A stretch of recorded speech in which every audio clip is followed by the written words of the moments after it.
Salut à toutes et à tous, bienvenue, vous êtes dans la bulle. Et dans la bulle aujourd'hui avec Isabelle. Bonjour Isabelle. Bonjour. Si les gens ne savent pas encore qui vous êtes, bienvenue, vous êtes dans la bulle. Isabelle Bailly, c'est ça. Exact, Enzo. Ça va? Très bien. Est-ce que vous pouvez me dire qui vous êtes, ce que vous faites? Donc, tout d'abord, je suis mariée, j'ai 2 enfants, je suis présidente de SNECI, un groupe de services à l'industrie spécialisé dans l'amélioration de la performance industrielle avec 10 implantations dans le monde sur 3 continents et plus de 450 collaborateurs.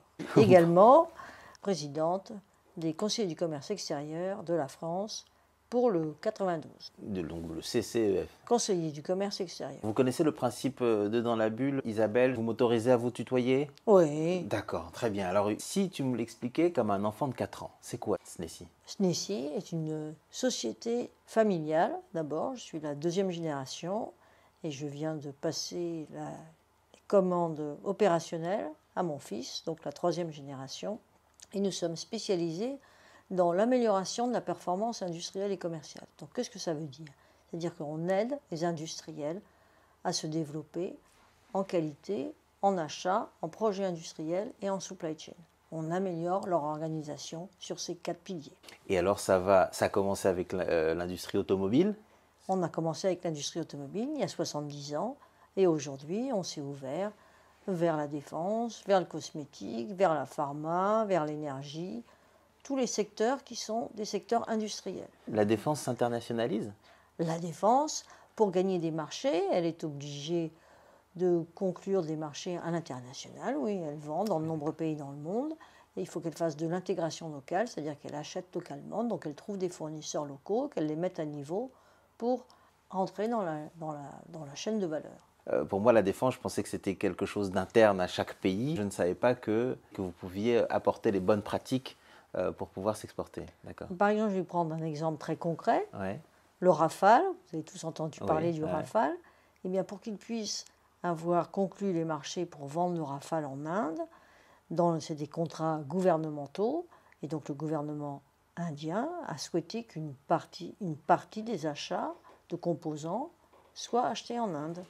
Donc dans ce cadre-là, c'est pour ça qu'il est nécessaire, pour Dassault Aviation, de trouver des fournisseurs, de les mettre à niveau et d'améliorer toute sa supply chain. Et c'est pareil dans le luxe? Et c'est pareil partout. Il est nécessaire d'être local. Aujourd'hui, on est dans un monde fractionné où il est nécessaire d'être local. C'est-à-dire que vous aidez à dupliquer ce qu'on sait faire dans l'Hexagone? Les bons savoir-faire et les bonnes pratiques qui existent en France, on les duplique dans le monde entier pour mettre à niveau toutes les filières qui ont besoin et on est dans un monde international. Et ça depuis 70 ans? Oui, on a évolué en 70 ans. On ne faisait pas tout il y a 70 ans. Ouais. On apporte toujours des services nouveaux. Là, on apporte un nouveau service par rapport sur tout ce qui est la décarbonisation, parce qu'il est nécessaire aujourd'hui de faire beaucoup plus attention à son énergie. Comment est-ce qu'on arrive à évoluer avec le temps? Comment on évolue? Pour évoluer, je dirais plutôt, il faut être curieux, aller vers les autres pays, les autres personnes, les autres industries, regarder ce qui est nécessaire et faire des propositions innovantes. Sans l'innovation, sans l'international, SNECI n'existerait plus aujourd'hui. C'est une entreprise familiale, donc le créateur ou la créatrice de SNECI, c'est? C'était mon père, ouais. Mais à l'époque, l'entreprise avait 6 personnes. Donc, je suis fière de dire que c'est une entreprise familiale, mais l'entreprise n'est plus du tout la même qu'il y a 70 ans. Donc vous êtes plus que 6 maintenant. On est 450. 450. Vous venez de passer la main à votre fils, vous venez de dire. Qu'est-ce que ça vous fait? Très plaisir. C'est une grande réussite. C'est très difficile. Mais c'est ça, moi, ce qui m'intéresse là, c'est l'humain. Comment la femme, la maman, la fille, c'est quand même incroyable d'avoir réussi à donner cette envie-là à mon enfant, que moi j'ai repris peut-être, j'en voulais pas forcément, mais que papa m'a dit tiens, fais-le, et puis finalement l'appétit vient en mangeant, ou alors j'avais vraiment envie de faire comme papa. Qu'est-ce qui s'est passé? Comment est-ce que vous avez vécu tout ça? C'est très différent entre ce qui s'est passé entre mon père et moi. Mon père est décédé en 2 mois de temps. Je venais de rentrer dans l'entreprise depuis 1 an et demi, donc je ne savais pas bien et c'est arrivé un peu d'une façon non prévue, non organisée. avec mon fils.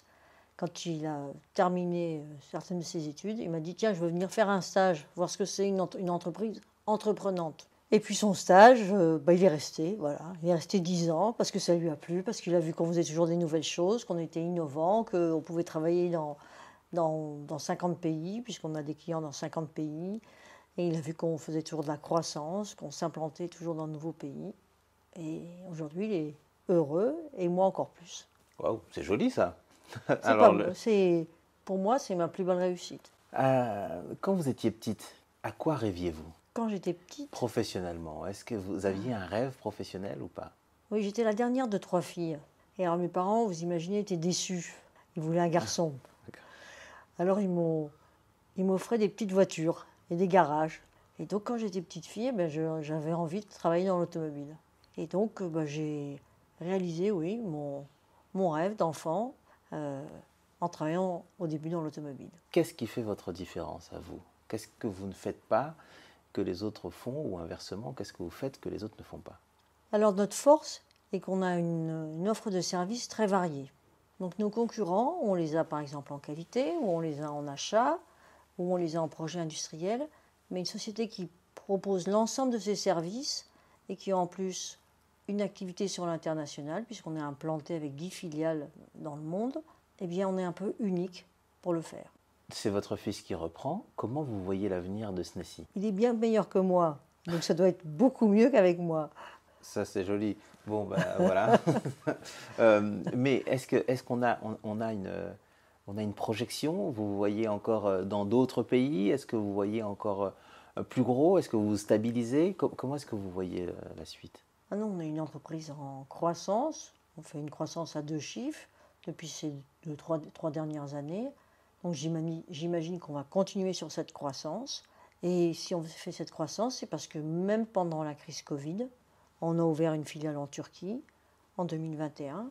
On a ouvert une filiale en Malaisie en 2022. Et on a toujours plein de projets parce qu'on est curieux et on est ouvert.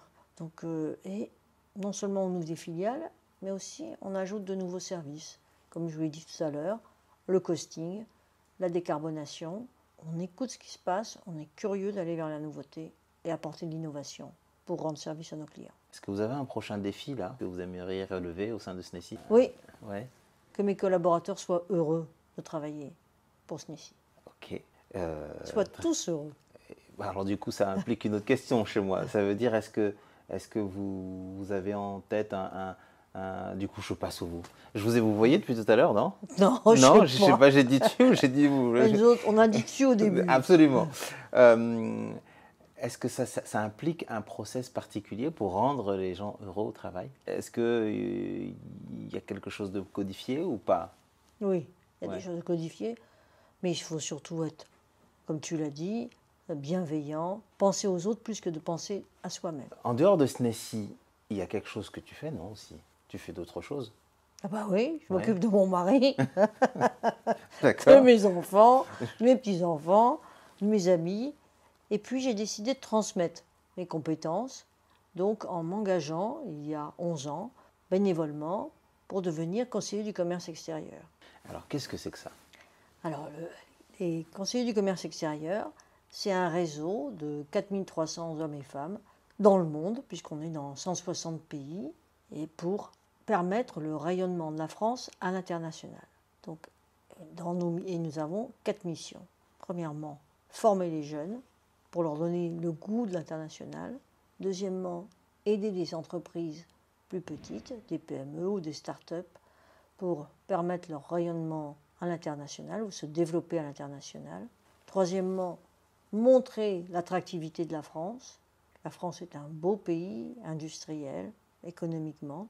Et quatrièmement, conseiller les pouvoirs publics. Donc donner des informations aux pouvoirs publics. Donc quand on est à l'étranger, à l'ambassadeur. Quand on est en France, moi j'ai des relations très privilégiées avec le préfet pour lui expliquer tout ce qui est nécessaire pour que les entreprises puissent progresser. C'est une tâche énorme.